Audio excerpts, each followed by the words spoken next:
Thank you for joining us for today's Housing Rights panel. We are very excited to have presenters from the Commonwealth's Attorney General's Office, as well as from the city's Human Rights Commission.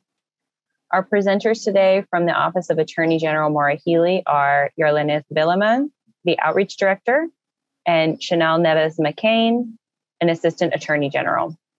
They will be presenting on landlord and tenants' rights, as well as discrimination in housing. Presenting for the Human Rights Commission is Carolina Almonte, the Attorney Investigator for the Commission. Carolina will also be presenting on housing discrimination and the Commission's complaint and investigation process. After the presentations, we will have time for question and answers, and we will be monitoring those Q&As through the Q&A feature on Zoom, which Crystal will talk about in just a few minutes. Today's webinar is part of the Housed in Cambridge Information to Open Doors campaign. Housed in Cambridge is a multi-department outreach, education, and information effort organized by the City Manager's Office of the Housing Liaison, the Community Development Department, the Human Rights Commission, and the Department of Human Service Programs Multi-Service Center. The goal of Housed in Cambridge is to centralize housing resources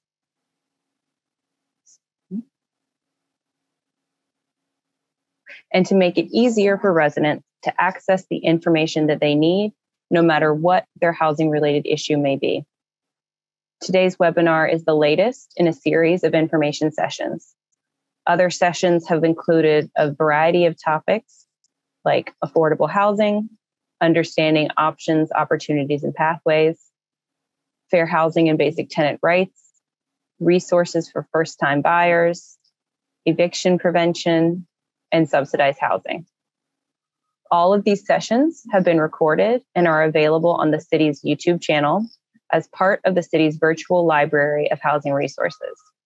So if you've missed a previous session, you can access the recording on that YouTube channel.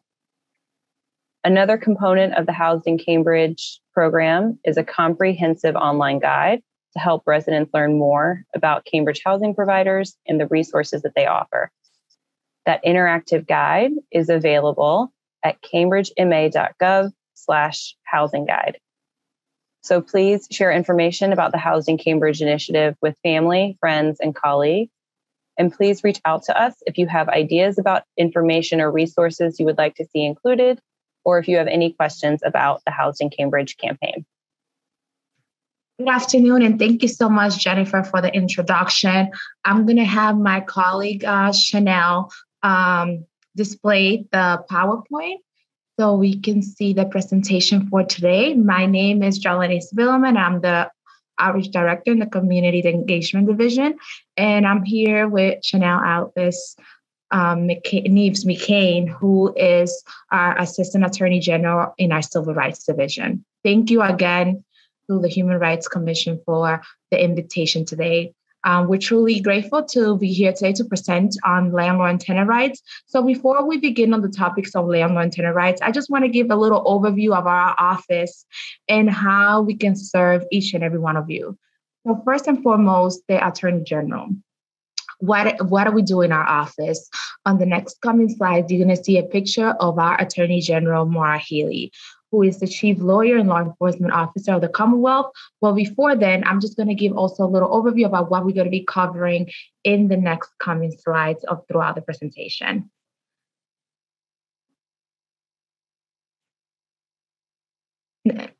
So first and foremost, we're going to give an overview about the landlord and tenant rights and obligation, the eviction process and tenant assistance, as well as housing discrimination and prohibited conducts related to source of income discrimination and discrimination based on disability. So I will mostly be covering the landlord and tenant rights and obligation and the eviction process and tenant assistance. And then I will give the platform to my colleague, Chanel.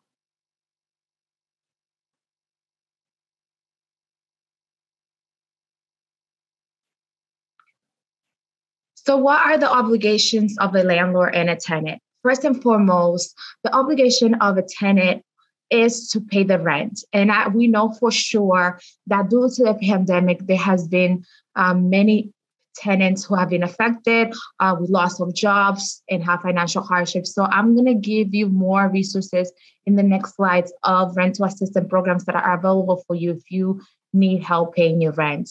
But usually the tenant also has to follow the rules agreed upon with the landlord and accept the responsibility for the damages beyond the normal guarantee. And I will talk a little bit more about that phrase beyond the normal guarantee when we talk about the security deposit. But the landlord has to do two major things: provide an apartment that is safe, clean, and in compliance with the sanitary code. And I'll talk a little bit about the process of the sanitary code. And they have to live up to the promises made in the lease and rental agreement. Next slide. So first and foremost, the sanitary code. There are a few processes you must know if there is a type of violation in the sanitary code.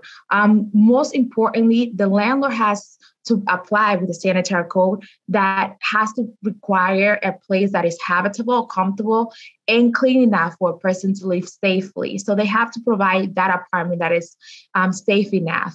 Now, if there is a violation with the sanitary code that the landlord has to face an issue that is part of the sanitary code, then you as a tenant will have to, first and foremost, we do advise you to contact your landlord, let your landlord know about the violation. Now, if they haven't fixed the issue, then you can either request an inspector to inspect the place from your city, and the inspector from your city will go to that apartment place to check out. And then if there is still violation in the unit that you live in, then the inspector will fine the landlord until the issue is fixed. The other step you as a tenant can do is, if the landlords continue to fail to fix that problem, is that you can withhold portion of the rent or move out. Now, as we are representing the Attorney General office, by law, we cannot give any legal advice. So even today, when you have questions, try to ask questions that are general, because if you have questions that are legal based, we will refer you to a legal aid agency or private attorney that can assist you, even when you call our office. So I do advise you, if you're trying to take step number 3, to withhold portion of your rent or move out, I do advise you to call our office so we can give you a referral to an attorney, to talk to an attorney first before deciding to withhold portion of your rent. The next slide, please. So if you're facing with an eviction, what is the process? If there is a process, just because you receive a letter from your landlord does not mean that you have to be evicted from your unit or your household apartment that you live in.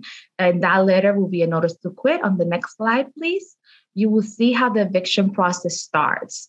So usually the landlord must give a 14-day or 30 days notice to quit to the tenant. This particular letter, a lot of times, tenants do assume that because they received that letter, you have to move out of the property. And no, you have to get a judge order from the judge. There is the housing court hearing that you will have to attend, and the judge will let you know if you have to move out of the property. So after you receive that notice to quit letter, then the landlord has to start a filing in the housing court called a civil action in court.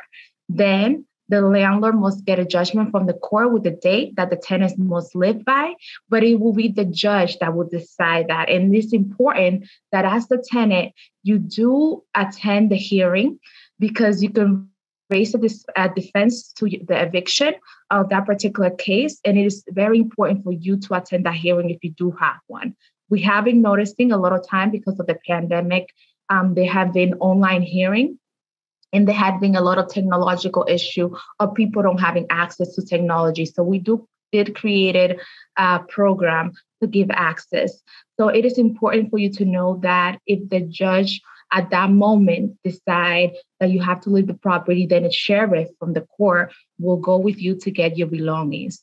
It is also important for you to know that if you are in the process that you have applied for any of the rental assistance program, for instance, RAFT, or ARAP, and I'll talk a little bit about those programs. There has been a hold. They can hold the hearing and don't make a final decision there because you still have your application pending and it hasn't been approved yet. So there are some situations there where the pandemic has changed the decision of you continue with the hearing or not. And it is important for you to let your attorney, if you have an attorney, and the judge know at that moment that you still haven't received any approval from RAFT or ARAP if you have applied for any of those rental, because they will hold the hearing to give you another new date. Next slide, please. It is also important for you to know that before I talked about the access to eviction programs grants, and there have been 4 locations that we have collaborated with.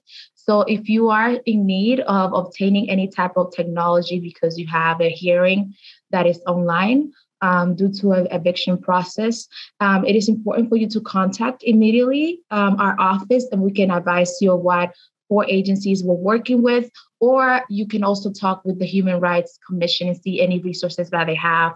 But we have been collaborating with 4 different agencies throughout Lynn, Everett, Lawrence, and Brockton, because we have seen very high cases of eviction, and we created that eviction programs grant. But we also have created an AGO eviction help request form, where if you are in need of getting information about rental assistance program, or your landlord tries to make you leave your home without a court order, you should report it immediately to our office, especially in our Civil Rights Division. I will give you that number directly. Or you can also complete the form that is listed on your screen right now at www.mass.gov/form/eviction help request. So one of our attorneys can send you the information and help you with the issue that you're having at the moment. So I will give the platform right now to my colleague, Chanel, to talk a little bit about discrimination in housing. Thanks, Jarlenise, and thank you to the Cambridge Human Rights Commission for inviting us here today. As Jarlenise mentioned, we're going to talk about some of the resources, income and housing resources that are available to you in the state, and we're specifically going to mention it in the context of source of income discrimination. So we'll have more on that later. Next slide, please. So what do we do? So housing civil rights laws typically identify who is protected. They determine the responsibilities of all involved parties. They determine the scope of regulatory protection and authorize jurisdiction for specifically authorized government entities, one of which is our office, the Attorney General's office, the Civil Rights Division specifically. And we are comprised of attorneys, paralegals, mediators, and administrative professionals. We are not the same as criminal prosecutors, but our mission is to enforce civil rights laws and to protect fundamental rights. So we become involved in these situations through multiple ways. One may be a complaint from the public. One may be referrals from outside organizations. Sometimes we'll see things in the press. And sometimes our own staff will do research and find out some of the issues, the civil rights issues that our residents of the Commonwealth are experiencing. And when we do get involved, we have several functions, but some of which are mediation, investigation, sometimes litigation, policy, and even appellate advocacy. Thank you. Next slide. And so what are anti-discrimination laws? There's state and federal laws that essentially prohibit discrimination in the sale, rental, and financing of housing, and in mostly any other housing-related transactions. And the source of these civil right anti-discrimination civil rights law come from the Federal Civil Rights Act and Massachusetts' own civil rights law, which was passed a couple decades before the federal law came about. And so in these cases, next slide, please. We typically see 2 kinds of cases in this context, one of which is disparate treatment, and the other is disparate impact.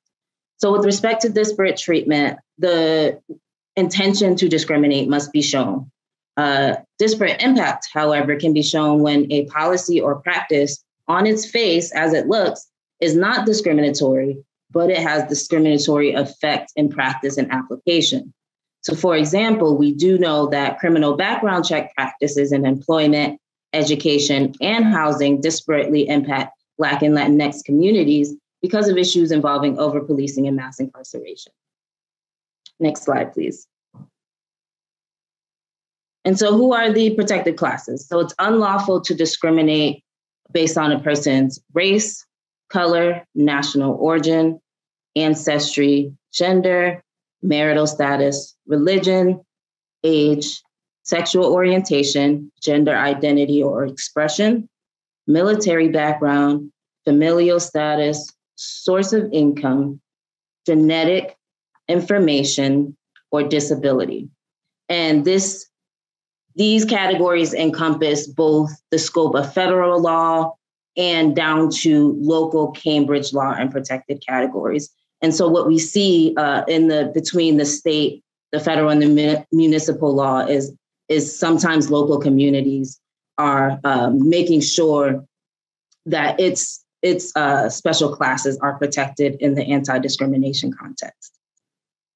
And I know CHRC is going to talk a little bit about that later. So who is covered and who is protected? So the laws apply to landlords, sellers, real estate agents, lenders, brokers, property managers, government officials, and local government entities, including housing authorities. And who is protected? Current or prospective buyers, renters, or borrowers. And prospective means you are inquiring about a housing opportunity. That typically creates a prospective relationship, and the person who you are communicating with on behalf of the housing is required to not discriminate based on protected categories. Next slide, please. Oh, sorry, we can go to the next slide, please, sorry. And so what are some of the most prevalent forms of housing discrimination that we see here? And I know Carolina will talk a little bit about some later, but we wanted to highlight typical forms of discrimination in the Commonwealth, including discrimination against families. We'll see this in the context of lead paint or familial status.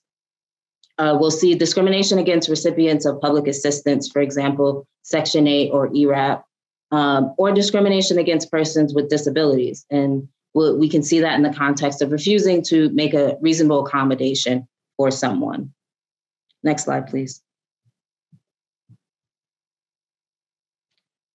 And so there are a wide range of discriminatory practices that may violate the fair housing laws. And that includes outright refusal to rent or sell, steering, which means someone tries to influence someone's housing decision based on a protected factor, such as race or religion. Having different terms and conditions for different people can be discriminatory. Even the advertisements or just the solicitation of renters can be discriminatory depending on what is said. And then refusal to provide reasonable accommodation. Again, individuals with disabilities are entitled to reasonable accommodations in housing. And then again, refusal to comply with a requirement of a Section 8 program, where the landlord is obligated to either to have an inspection done or complete certain repairs. After the inspection is done and the landlord refuses to comply with Section 8 requirements. And then refusal to rent to families with young children to avoid lead paint abatement. So our laws require people who own homes, landlords, people who are leasing homes to abate any lead paint that is still remaining in the structures, because we know of the harm it can do to children. So landlords can't just tell you, well, we have lead paint, so I can't. That would typically be seen as discriminatory against you and your young children. Next slide, please. And then there can also be discrimination in lending, not just renting. And so refusing to make or refinance a mortgage loan, redlining, which again is refusing to make a loan to a person because they live in an area, a certain area, having different terms and conditions on loans, the discrimination in appraisals. And in recent news, we've seen people of color reporting significant increases in appraisal values after they remove photos and other cultural indications from their home before a second appraisal. And some have reported that, in addition, they've asked someone that they trust to pose as the owner in a second appraisal and receive similar results. Things like that could be troubling. I'm sorry, Carolina, did you have a question? I apologize. No problem. And then any other discrimination in providing financial assistance, construction, improvements, repairs, and maintenance of dwellings. Next slide, please. And so we're going to take a closer look at source of income discrimination and some of the programs, assistance programs that we have in Massachusetts for housing. Next slide, please. So what is source of income discrimination?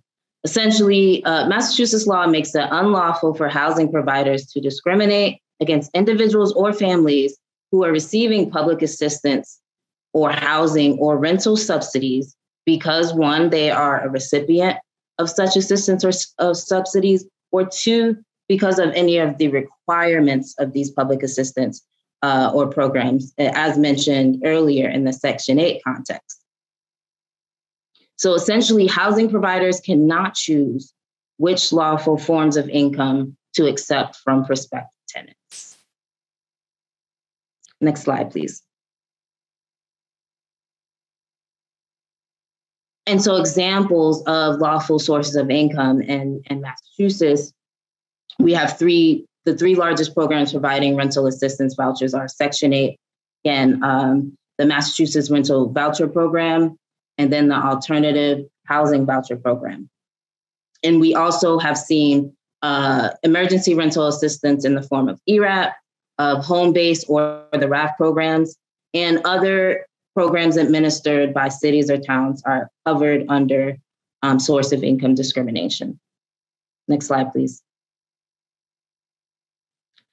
So again, all types of housing providers are covered here, and landlords are responsible for legal violations no matter who committed the violation. So if it's someone in the front office who, after you mentioned, the Section 8 form that you need to be filled out, if they commit any discriminatory practices, then the landlords can still be liable for that conduct.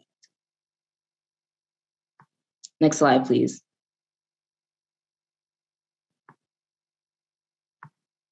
And so again,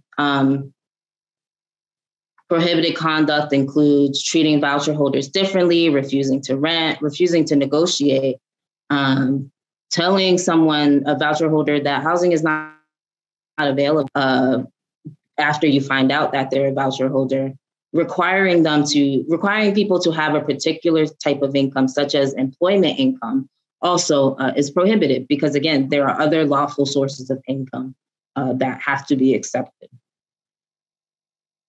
Next slide, please. And so here on this slide, and I think these slides will be provided after the presentation, but we published some emergency rental assistance advisory and some more information on source of income discrimination on mass.gov. And those may be useful resources for you all. Thank you. And finally, we wanted to mention, it can definitely be tough to prove that you have been discriminated against based on source of income. But there are certain discriminatory advertisements that we'll see that can be concerning. And so essentially, it's illegal for housing providers to place advertisements suggesting a preference for tenants without housing vouchers. And its statements may include perfect for young professionals, proof of employment income required, not Section 8 certified. Again, they have to become Section 8 certified. Must have minimum income of $65,000, or even good credit references, employment, and income history needed. Those types of advertisements can be evidence of discrimination against individuals based on source of income. And we definitely encourage you to report these things. Next slide, please. And finally, we wanted to look at discrimination based on disability. Next slide, please. So again, current or prospective tenants with disabilities are entitled to reasonable accommodations or modifications of their housing situations. And the individual must need the change in order to fully use and enjoy their housing. Next slide, please.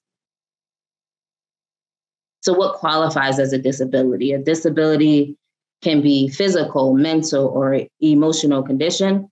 It must cause the person to be substantially limited in a major life activity. So we see this definition is very broad. And it's pretty difficult to defend against the claim by arguing that someone was not actually disabled. And what is a reasonable accommodation in this context? Request for a reasonable accommodation is a request for an exception or change in rules, policies, practices, or services, or physical modification to the housing environment. And these accommodations must be allowed unless they pose undue burden on the housing provider. Next slide, please. And so tenants with disabilities typically undergo and are owed an interactive process with the housing provider. And so the bottom line in this interactive process, which is used to determine what is reasonable, one, the request should be made in a timely manner. Two, the person with the disability need only provide enough information so that the need for request is understood by the housing provider. Three, housing providers cannot mandate certain forms be used. Verbal requests and letters from the person with disability or an advocate are allowed. However, written and dated requests may be preferable or best practice so that you have a record. And then finally, a healthcare provider documentation should only be requested by the housing provider when the disability or the need for reasonable accommodation is unknown or is not apparent. And again, these accommodations must be allowed unless they pose an undue burden on the housing provider. And so examples on reasonable accommodations, yes, Jarlene, that was a good point. For the RAFT program in Massachusetts, even if you are undocumented, you can apply. And we will have, I'm pretty sure we have, yes, we have links in the next slide to that program that you all can access. Thanks, Jarlene. Also, you may request transfers to first floor apartments for physical disabilities, exceptions to overnight guest policies, or installation of grab bars or wheelchair ramps for you to be able to enjoy the property in the same manner as others. And I realize I haven't mentioned how you go about reporting to our office when you feel that there is a civil rights violation. But that's because Carolina and the CHRC are going to go do a lot of discussion into that. Yes, Youngmi, sorry. They're going to do a lot of discussion into that in the CHRC and Cambridge context, which a lot of it, again, the process is similar to ours. So I encourage you guys to go use the links that have been provided, including the AGO landlord tenant rights guide, the Know Your Rights guide for source of income discrimination, especially income and home and energy assistance program, the RAFT program, the ERAT program, and then the homeowner assistance fund. And with that, I don't know if we're doing Q&As now or we'll turn it over to CHRC. Thank you. And Jarlene, you had one comment. Yes, and I just wanted to mention too as well, in those links that my colleague Chanel mentioned, in the guide for the landlord and tenant rights, there are session on the security deposit. We did not have provided the slides, but in that guide has the information, especially there a few times in the future, they have questions about how many times you have to pay a security deposit. It's only one time. And the security deposit cannot exceed what you're supposed to be paying monthly in the rent. So if your rent is $1,500, the one-time payment has to be $1,500 or less. And the landlord has to provide you with the account number of where the security deposit and information it is located. All that information has to be provided for you. And all that information is in our wonderful guide that our office created as well. Thank you.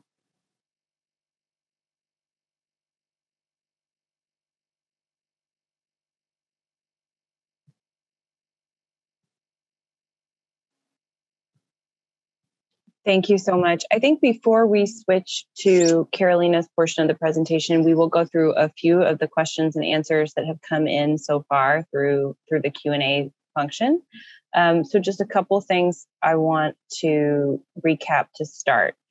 This presentation, both the PowerPoint slides from both portions of the presentation today will be shared with all the attendees who registered for the panel. So you will receive a copy of the slides. Additionally, the video of today's session will be made available on the city's YouTube channel, as well as through, and one way you can access that is through the webpage for the Office of the Housing Liaison. And I believe Carolina is going to share that link to the Office of the Housing Liaison's page at the end of her portion of the presentation. But again, we will send out these slides, which have the additional information about the ways to access this information after today's session. A couple of questions that have come in, and I will relay these questions very generally, and then I'm going to let Yarlinis answer this first one that I'm going to relay generally so that everybody can hear that question and answer that came in through the Q&A feature on Zoom. If you asked a question that is very specific to your personal circumstances, we're going to follow up with you separately, but not get into the details here because in some ways the answer could be legal advice, and that's not a position that, as the Attorney General's staff said, not something they can do and not something we can do through the Human Rights Commission either, but we can make sure that you're getting the follow-up information and referrals to talk to legal service providers that can give you more direct guidance. So one of the first questions that came in was, when a tenant pays their rent to a landlord, does the landlord have the right to not provide a receipt for having received the rental payment? Then going through some examples of a particular person's situations where they had been receiving a receipt and then a receipt was denied. And they're trying to figure out what right a tenant has to receive that receipt. And Yarlinis, I think you had answered this if you want to share the answer as well with everyone. Absolutely. Thank you so much, Jennifer. My answer to that question was to please make sure if you haven't received the answer you needed from the managing company to call our office immediately for any assistance. But usually when you do pay in cash or money order, that landlord has to provide you with a receipt. So you do have your rights. And if you feel that it was violated or if you need a resolution, we do offer also a mediation program in our office through our Consumer Advocacy and Response Division. So if you need our help resolving an issue like this, you can call our office at 617-727-8400. Our hotlines are available every day, Monday to Friday from 10 a.m. to 4 p.m.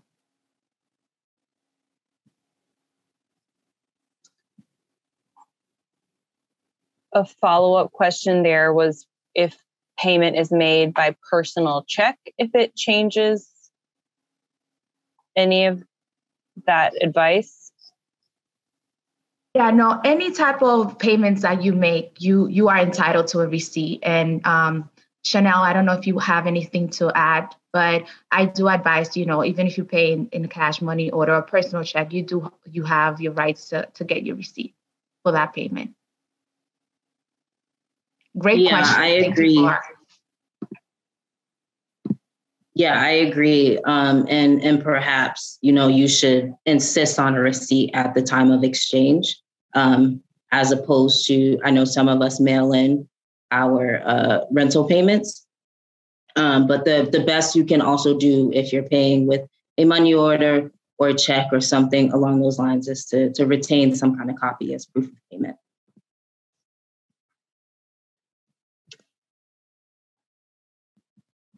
And then another general question that came in is, what is the difference between a lease and an occupancy agreement?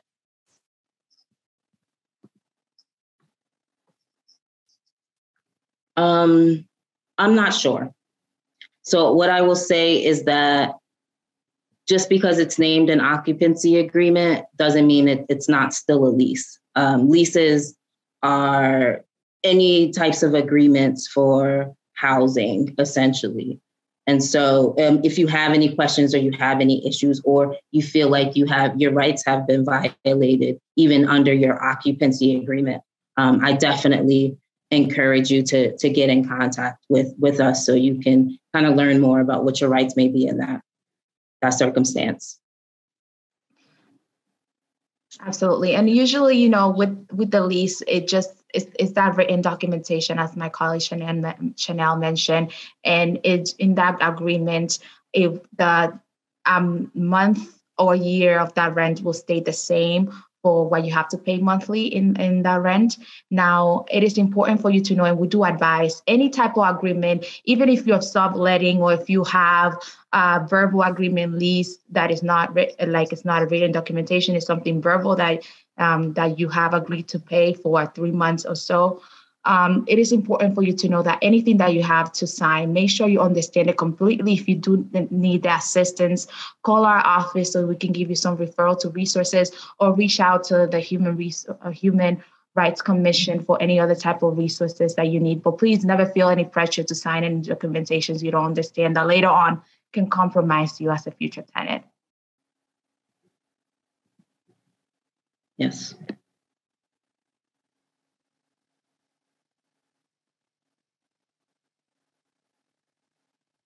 And if you don't mind, Crystal, I think our last slide had the contact information for the office. If you can share that so that individuals can take that down. And again, these will be provided after. And I know we promised you a picture of the Attorney General. And so if you go to the slide after that, you will get your picture of Attorney General Maura Healey. Uh-oh, I don't see it. Maybe not. Sorry, I don't see a picture in your slideshow. Yeah, sorry, that's my bad. I thought we had it. But yeah, let's continue with the questions. And it's very important if you want to know where our offices are located to go physically. We are right in Boston, near the State House, 1 Ashburton Place. That's the most nearest to you. But you can easily call us at 617-727-8400. I just want you to know that we also utilize the language access line. If you know somebody that speaks another language, we have that capacity to serve everyone, because language accessibility is a priority in our office as well. And our complaints are translated in other languages too. Yes. So just two other, I think, general questions that have come in. And again, if we're not answering your specific question at this point, please know we will follow up with you with additional resources, just separately where the questions are very specific. One question is, what happens if someone has reached out to the Attorney General's office before knowing, I think the question is, before contacting the Cambridge Human Rights Commission, not knowing that there's that kind of shared jurisdiction. So the Cambridge Human Rights Commission can investigate any complaint of discrimination in housing that happened in Cambridge, where the Attorney General's office obviously has that statewide jurisdiction. However, if we want to just, Carolina and Chanel, if you can answer a little bit about if you started a process in one place or kind of how they work together. Carolina, if you had a comment on that, I'm actually not sure about how the jurisdiction works there. Yeah, sure. And I'll get into this more in my portion of the presentation. But generally, if you've already filed a complaint with us, it would stay with us. We do have similar jurisdiction to the Attorney General's office. But if the discrimination happened in the city of Cambridge, we're the more appropriate agency to investigate that complaint. Of course, if it happened outside of Cambridge, the AG's office or the MCAD, which I'll talk about later, would be a more appropriate venue to file that complaint. And if you had gone to the Attorney General's first, we are in communication with each other. Sometimes cases do get transferred from one office to another, or it would stay at the Attorney General's office. Thank you. I want to do a time check. We have about 30 minutes for Carolina's presentation. So if we can do the rest of the Q&A later, that'd be great.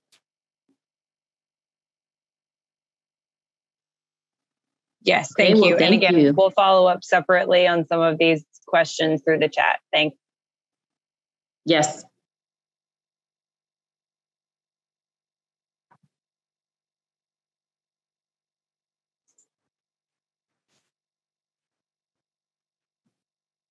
All right.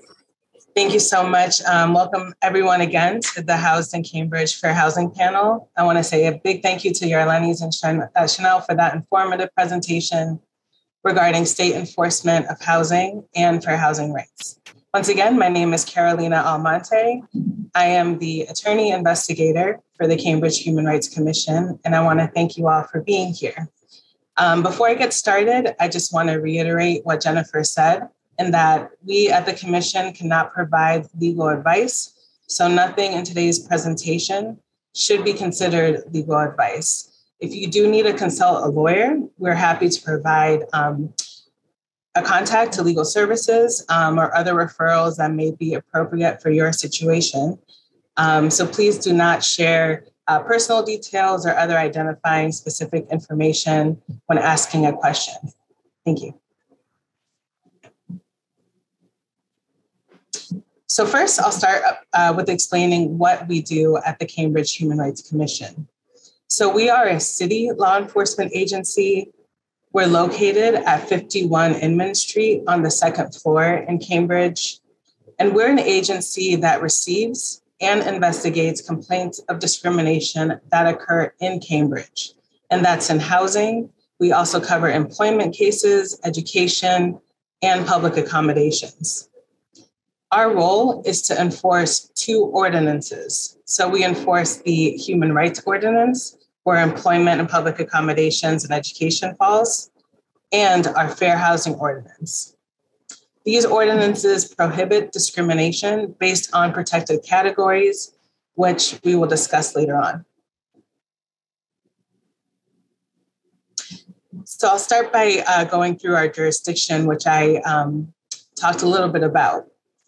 To make sure I am clear with what jurisdiction means, it is the authority granted by our ordinance to give us the ability to investigate and rule on legal matters according to the subject matter of the case and also the geographical region in which the issue took place. So at the Commission, we can accept cases if the discrimination occurred in the city of Cambridge.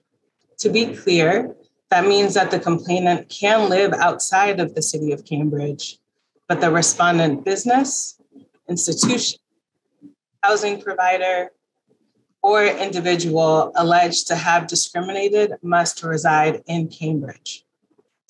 The alleged discrimination must also have occurred within the past 180 days, which is about 6 months. There is an exception if the conduct first occurred prior to that 180 days, but it is still ongoing.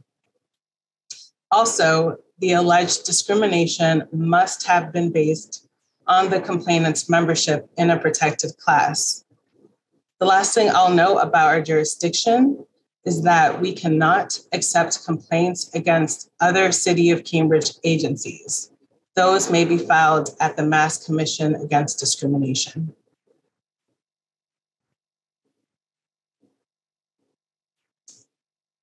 So as I said, our role is to investigate complaints of discrimination in housing, employment, public accommodations, and education.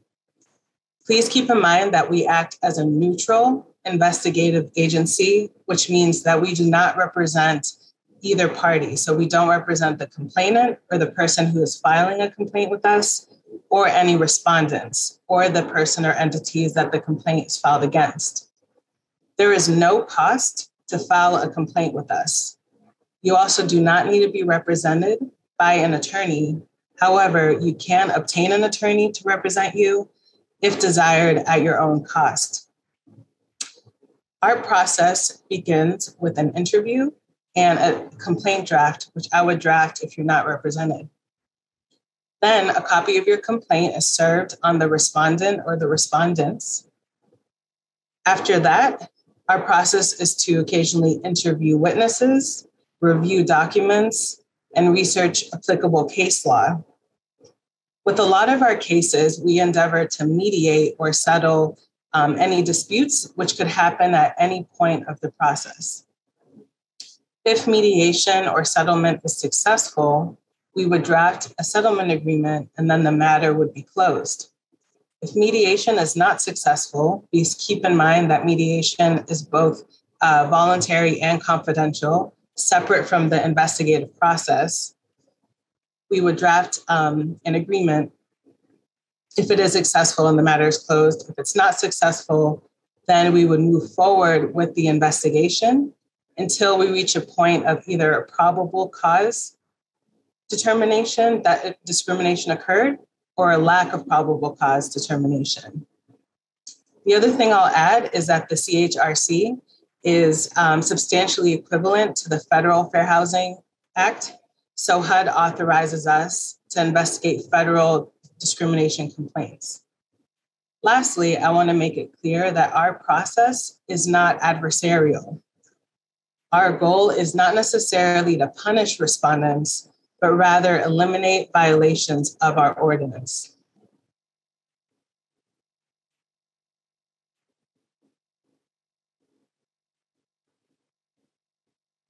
So now I'll talk a little bit more about the protected categories. Chanel did a great job in going through the protected categories at the state and federal level.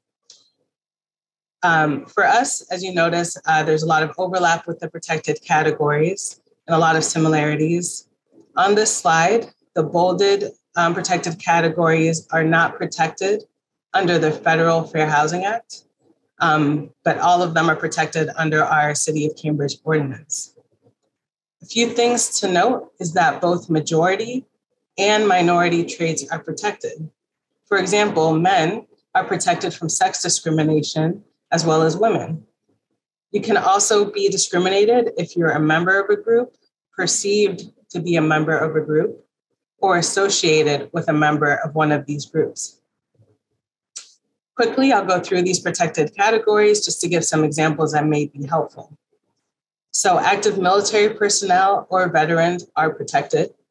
Some examples would be being denied a housing opportunity or charging higher security deposits for a veteran. Age is anyone aged 18 years or older. Disability, as Chanel describes, can be physical or mental. Gender identity are folks who are transgender or in any way gender nonconforming are also protected. Sexual orientation can be gay, straight, bisexual, pansexual. Marital status and familial status is living with someone married or not. Often when it comes to familial or family status, as we describe it in our ordinance, that comes up a lot with lead paint. Homes must be deletted for children under 6 years old. Ancestry and national origin are similar. The difference is that national origin is where you are from, whereas ancestry is your family background, and both are protected. Public assistance or source of income means that you cannot discriminate based on how you receive your income. So Section 8, Social Security, rental assistance programs, etc. Race and color are also similar, but color is very literal. It could be just how much melanin you have in your skin, and oftentimes how other people identify us. And race is how we identify. Religion pertains to any religious beliefs, even ones that are not common are protected. You can't discriminate against a religion you've heard of or a religion that you haven't heard of, or if you're an atheist. Sex means that you cannot discriminate based on sex or gender. This also includes sexual harassment in the housing environment, which I'll talk about later on. And lastly, this is not a protected category, but I want to make clear that our ordinance does protect against retaliation. So if someone opposes discrimination and then an adverse action is taken, that's a problem. For example, a tenant requests an accommodation, and then shortly after, she is threatened with eviction or her lease is not renewed.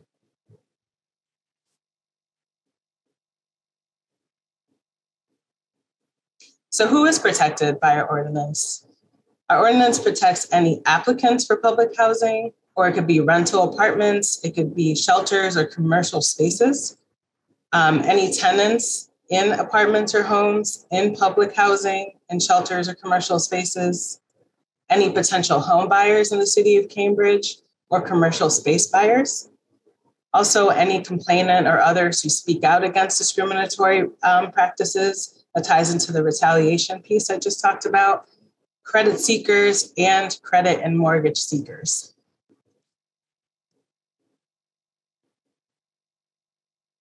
In terms of which housing providers are covered, that would cover any owner of property in Cambridge, any landlords and their employees, which is important to note, any real estate agents that a landlord may hire to assist with renting out their properties, or any agencies, any apartment managers, any management companies. We look at banks, mortgage companies, appraisers, any homeowners insurance companies, and also public housing authorities. So keep in mind that our ordinance does cover public housing authorities.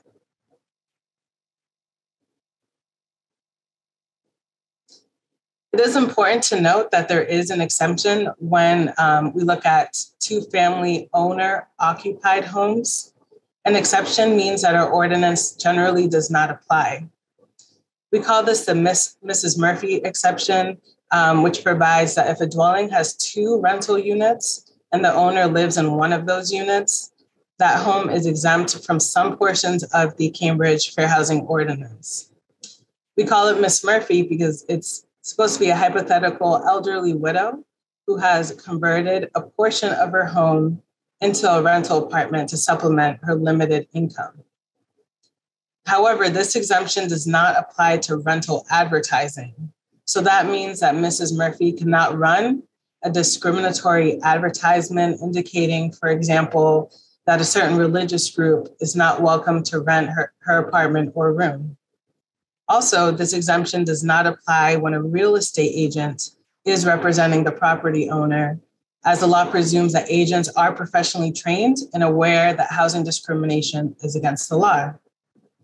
Lastly, I just want to stress that HUD takes the position that the Civil Rights Act of 1866 makes it illegal to discriminate based on race. Therefore, there is no exemption when a fair housing violation is based on race discrimination.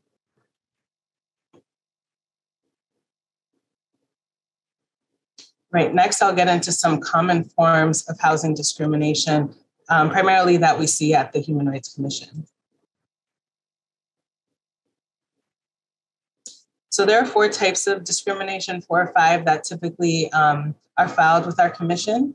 So the first is disparate treatment. Once again, going through that, it's otherwise known as discriminatory intent. And then disparate impact, otherwise known as discriminatory effects. So once again, that's when a policy or procedural that is neutral ends up having a discriminatory effect. The other types of complaints we often see are harassment-based, which is any conduct that is unwanted or offensive and related to a protected group. It could also be sexual or non-sexual. Then we have accommodations related to disability. So that's any change or adjustment made on behalf of a tenant, the housing environment, or the ways things usually are done that will allow an individual with a disability to be awarded the same opportunities to reside in their given home comfortably. And lastly, once again, retaliation. So fair housing laws define retaliation as unlawful coercion, intimidation, threats, or interference with anyone who exercises or enjoys fair housing rights. So an example could be a landlord issues a 20-day termination notice to a resident because she complained about a maintenance staff making inappropriate remarks or comments to her.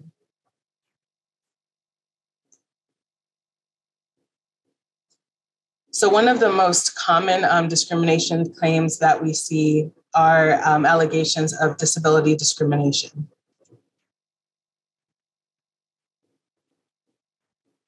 So I'll just quickly go through the definition. So once again, a disability can be either a physical or a mental impairment, which substantially limits one or more major life activities. So based on this definition, a broken arm that heals normally would not be considered a disability. Additionally, they must have a record of such impairments, or they are perceived as having an impairment. A perceived disability does not give rise to accommodation requirement, but it can be the basis for a disability claim. Remember, disabilities also do not need to be visible. When determining if a disability is a substantial limitation, we often look at the nature and severity, the duration or expected duration, and whether it's permanent or the long-term impact or expected impact.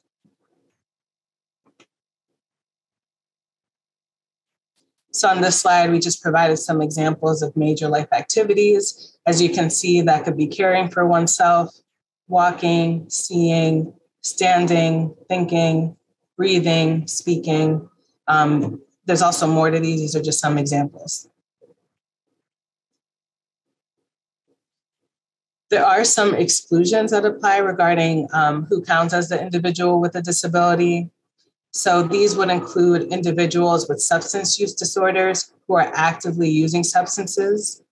Recovering addicts could be considered people with disabilities in housing. Another exclusion would be personality traits such as irritability, unless it's disability related. And lastly, any sort of uncomplicated pregnancy. That would be another exclusion. So what can you ask for as a tenant with a disability? Again, I'll just go over the accommodation and modifications. So first is an accommodation. So that's a change to policy or practice that is necessary for a person with disabilities to utilize and enjoy dwelling to the same extent as a person without a disability. So we often see the no pets policy exception or providing a reserved parking space, maybe closer to the front door of a building. A modification is different because that's a request for a structural change to the existing premises that is necessary for a person to fully utilize and enjoy a dwelling to the same extent as a person without a disability. So we often see, building a wheelchair access ramp, or sometimes lowering cabinets or counters, or altering walkways to provide access to a common area in a big apartment complex.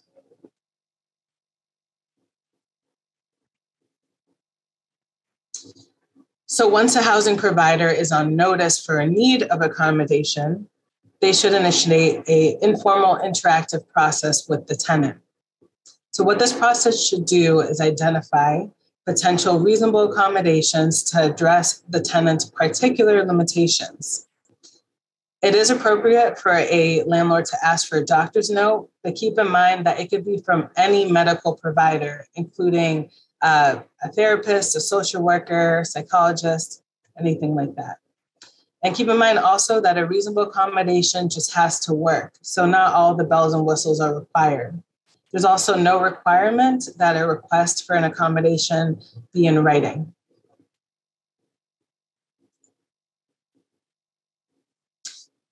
Housing providers do not need to provide disability accommodations if the accommodation is not related to a disability. For example, if a tenant requests unlimited guest parking for friends and family, that request may not necessarily be related. Housing providers also do not need to provide accommodations that would be an undue hardship. An undue hardship is defined as an action requiring significant difficulty or expense, one considered in light of a number of factors. So these factors would include, for example, the nature and the cost of the accommodation in relation to the size, the resources, and the structure of the housing provider's operation. One example of an undue hardship would be, building an elevator in a 3-decker in Cambridge that maybe was built in the 1900s. But this is determined by a case-by-case basis.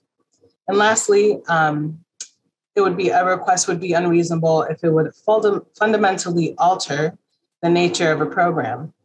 So that means that it will alter the essential nature of the goods and services offered by a housing provider.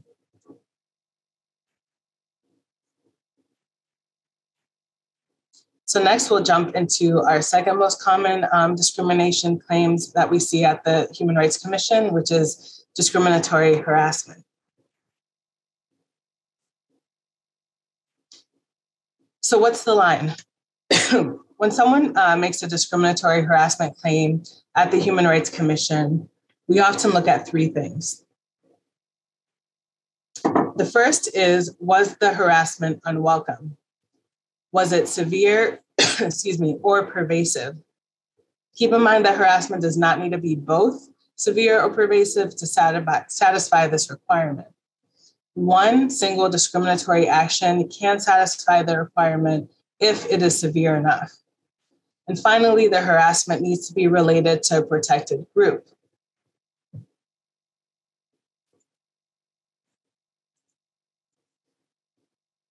So now we'll talk a little bit more about a specific type of discriminatory harassment, which is a hostile environment in housing.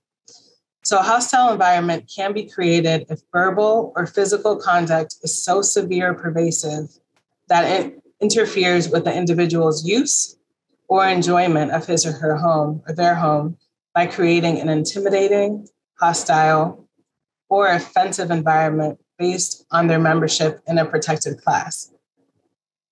So harassing conduct includes coercing a person to deny or limit their benefits in connection with the sale or rental of a dwelling, or in connection with the residential real estate related transaction because of a protected class. So an example could be that a staff person tells a negative joke about an Asian person in front of their manager who does nothing about it. Harassing conduct also includes threatening, intimidating, or interfering with someone's enjoyment of a dwelling because of their protected class or that of their visitors or associates. So an example of that would be a landlord warns a resident that he would be evicted if he continues to have visitors who are Black.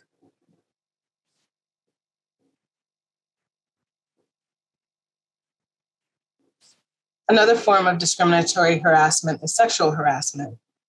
Sexual harassment in housing is a form of sex discrimination, and there are generally 2 main types of sexual harassment. The first is quid pro quo, which occurs when a housing provider requires a person to submit to unwelcome requests to engage in sexual conduct as a condition to obtaining or maintaining housing. For example, a landlord tells an applicant that he will not rent to her unless she has sex with him. Or a property manager evicts a tenant after she refuses to perform sexual acts. A hostile environment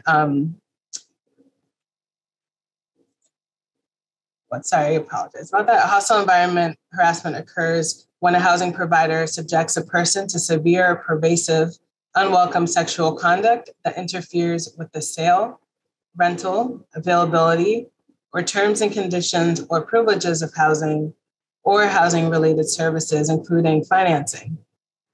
So some examples of that would be a maintenance worker making inappropriate sexual comments to a tenant, or a property manager making severe, pervasive, unwelcome lewd comments about a tenant's body.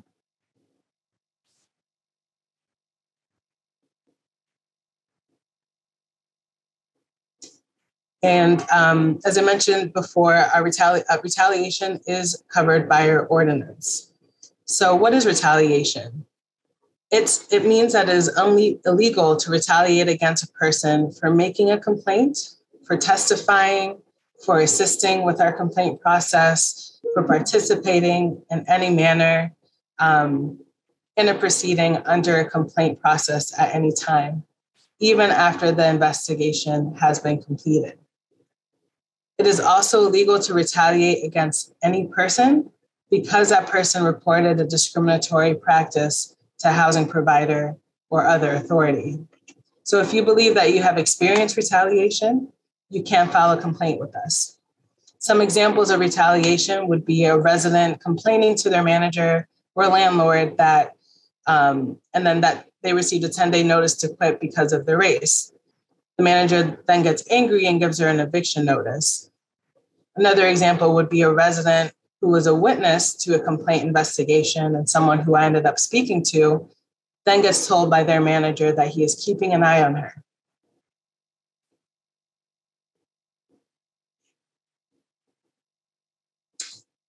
And these are just examples of additional forms of discrimination.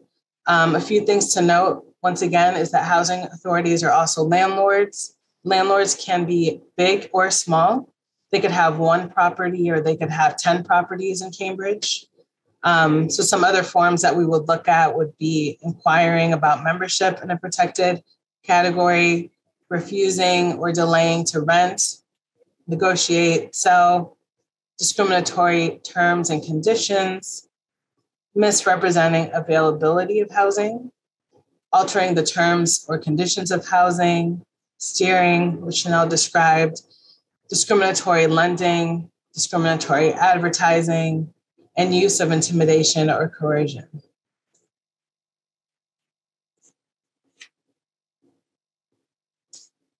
We also wanted to take a moment to talk about the continuing impacts of COVID-19. As we are all aware, COVID-19 has had a disparate impact on people of color and those in other protected classes. Additionally, Cambridge residents who rely on public assistance, including our various rental assistance programs, often face unique challenges in securing and maintaining housing. Once again, we want to stress that landlords cannot discriminate against individuals because of the source of income. So that could be derived from employment, or it can be derived from other public benefits such as Section 8, such as veterans benefits, Social Security benefits, the RAFT program, etc. Lastly, as we know, misconceptions about the origins of COVID-19 have fueled discrimination against Asian Americans. We want to stress that it is illegal to harass, terminate a lease, refuse to rent, or retaliate against anyone based on their race, color, or national origin.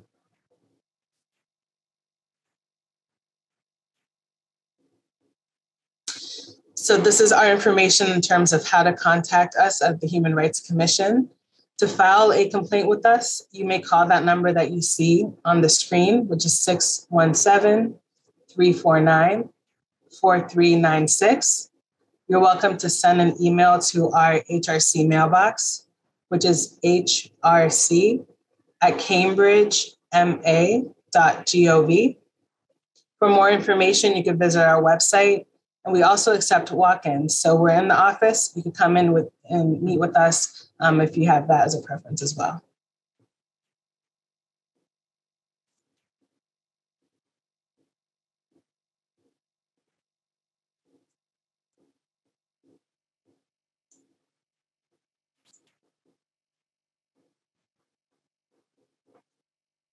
Thank you so much, Carolina. We have just a couple other general questions that came in through the Q&A. One of the questions was whether, as we've said a few times, you can report to the Attorney General's office or to the Cambridge Human Rights Commission. And the question was whether there are any drop-in restrictions for making claims at this point. So for the city of Cambridge, there are no drop-in restrictions, related to COVID, if there are any restrictions. So for the city of Cambridge, we can answer there are no restrictions at this point. Our city offices are open during regular business hours, and you can certainly come by physically to make a complaint or talk to our staff if that is easier for you. I am not positive about the Attorney General's office, if you all could clarify.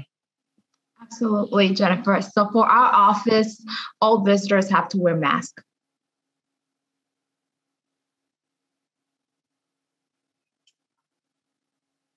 Thank you. And then another question that had come in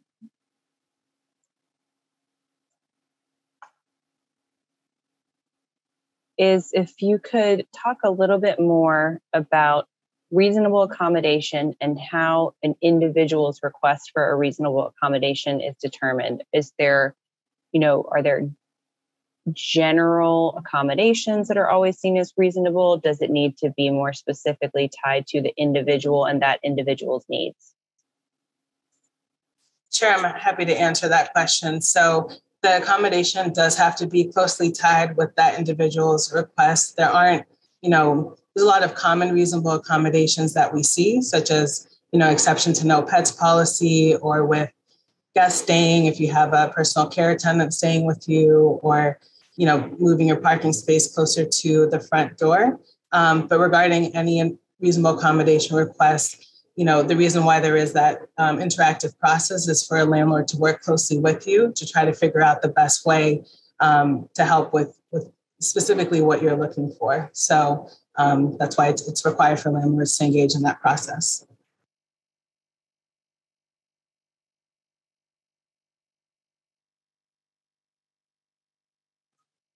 Another question was for a little more information about what housing payment related programs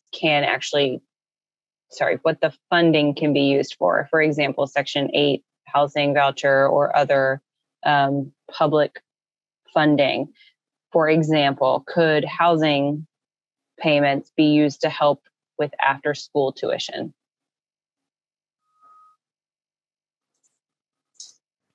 It's a good question. I'm not sure of the answer. My understanding is that generally those, when it comes to RAFT, for example, or those kind of organizations, they help with any back rent that you may owe so that you can sustain your housing. And then Section 8 payments are used to cover a portion of your rent. It's a calculation that a housing authority would do with you to determine generally that you pay 30% of whatever your income is. So I don't know if it could be used for anything not specifically related to your housing. I don't know if anyone else has anything else to add. Yeah, correct, Carolina, from what I know. And even with RAFT, the payment will go directly to the landlord, not the tenant. The AirWrap, there are some situations where, if the landlord is unresponsive and they have stated that they won't participate in that program, then the money will go directly to the tenant to pay the rental owed rent. But I know a lot of cities and towns might have some designated money to help their residents. So I would urge you to call your cities and town office to see what type of other resources they might be available for you. Maybe like the Human Services Department could help with that.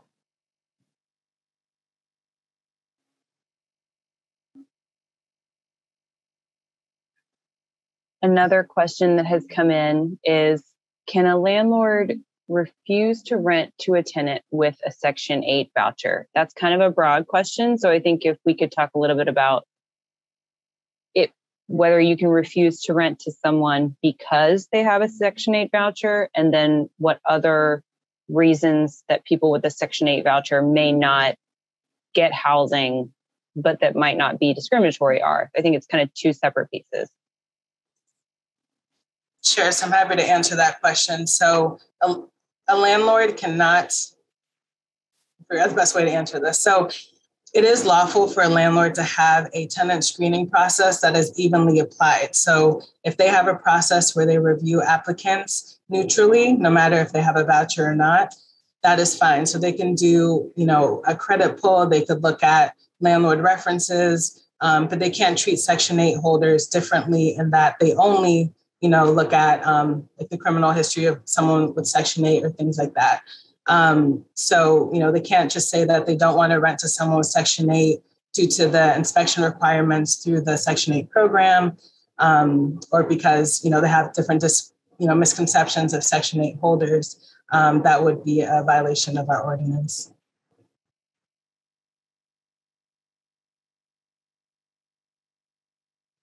If I could just add,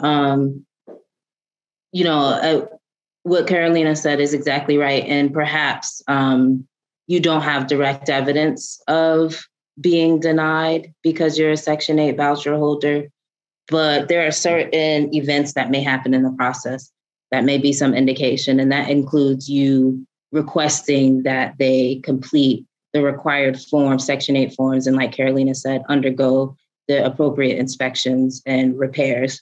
If they suddenly stop communicating with you or say that, the housing is no longer available, or somehow deny you, the ability to move forward in the process, then you may have an incident of some kind of source of income discrimination. But we all know that housing issues do not come alone. And so they may look at other areas of your life, such as your credit and rental history, in determining whether to accept or deny your application. So it's tricky, but the simple answer is they cannot deny you housing because you have a Section 8 voucher.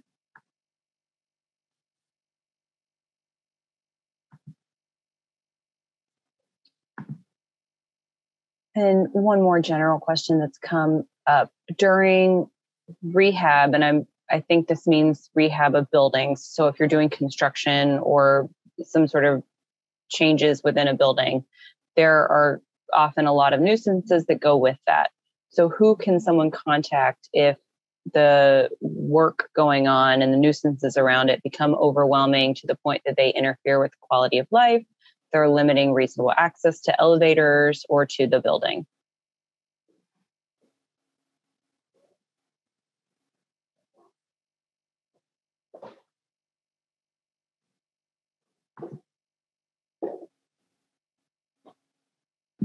I would say, Jennifer, to get a little bit about the cases, because each cases are very differently, I would advise to call our office, our consumer hotline number, which is the 617-727-8400, and to talk to one of our consumer specialists, because even if we cannot help, we can still refer you to the right agency that can help you with that issue. Thank you so much to everyone who joined us today. I don't see any more questions coming in at this point, so we're going to go ahead and wrap up. Thank you so much to Yarlinis and Chanel from the Attorney General's office for presenting with us today. Thank you to Carolina for her presentation. And thank you all for participating in another Housed in Cambridge panel. Again, this information will be shared, and we thank you so much and look forward to having you at the next Housed in Cambridge panel.